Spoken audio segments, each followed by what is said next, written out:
20-30 জন সন্ত্রাসী আসি আমাদের উপর হামলা করছে, এমনকি আমাদেরকে মারছে, আমাদের মোবাইল টোবাইল নিয়ে গেছে। জেরে সন্ত্রাসী বাহিনী কর্তৃক বসতঘর ভাঙচুরের ঘটনা ঘটেছে। এ সময় ঘরের ভিতর থাকা ব্যক্তিদের মারধর করা হয়, আতঙ্ক ছড়াতে পটকা ফোটানো হয়। সোমবার দিবাগত রাত 12:30টার সময় পৌরসভার 7 নং ওয়ার্ডের নাপিতের বাড়ি এলাকায় এই ঘটনা ঘটে। সন্ত্রাসীরা বসতঘরের টিন কুপিয়ে ভাঙচুর করে, বিদ্যুতের মিটার ভাঙচুর করে পার্শ্ববর্তী পুকুরে ফেলে দেয়। হামলায় আহত 3 জনের মধ্যে একজনের অবস্থা গুরুতর। এ ঘটনায় ভুক্তভোগী পরিবারের সদস্যরা নিরাপত্তাহীনতায় ভুগছেন। তারা নিজেদের নিরাপত্তা ও সন্ত্রাসীদের বিরুদ্ধে আইনগত ব্যবস্থার জন্য প্রশাসনের সহায়তা কামনা করেছেন।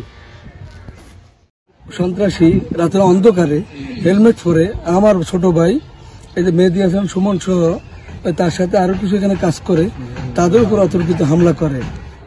এই গতকালকার অনাকাঙ্ক্ষিত ঘটনার সুবিচারের জন্য আমি আমার প্রশাসনের মহল থেকে দৃষ্টি আকর্ষণ করছি যে আমি যাতে সুবিচারটা পাই।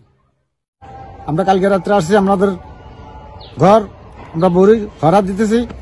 এই মুহূর্তে 20-30 জন সন্ত্রাসী আসি আমাদের উপর হামলা করছে, এমনকি আমাদেরকে মারছে, আমাদের মোবাইল টোবাইল নিয়ে গেছে, আরো মনে করেন অনেক কিছু ভয়ভীতি দিয়ে দেখাচ্ছে।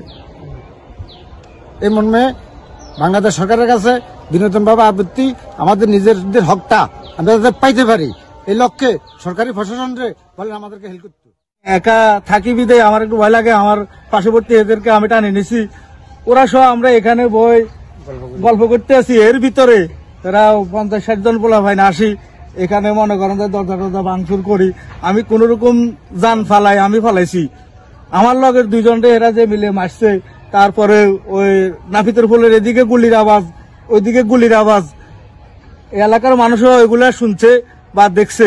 তাইলে এটা আমাদের দাদার সম্পদ, আমরা এখানে আছি। আমাদের 216 ডিসিম জায়গা, এর মধ্যে তারা সবকিছু বুক দখল করেই আছে। আমরা মাত্র অল্প কিছু জায়গার মধ্যে আমরা অবস্থানে যাবো এই উদ্দেশ্যে এখানে আছি।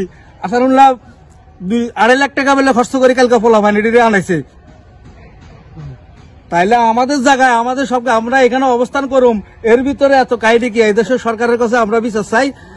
মিডিয়া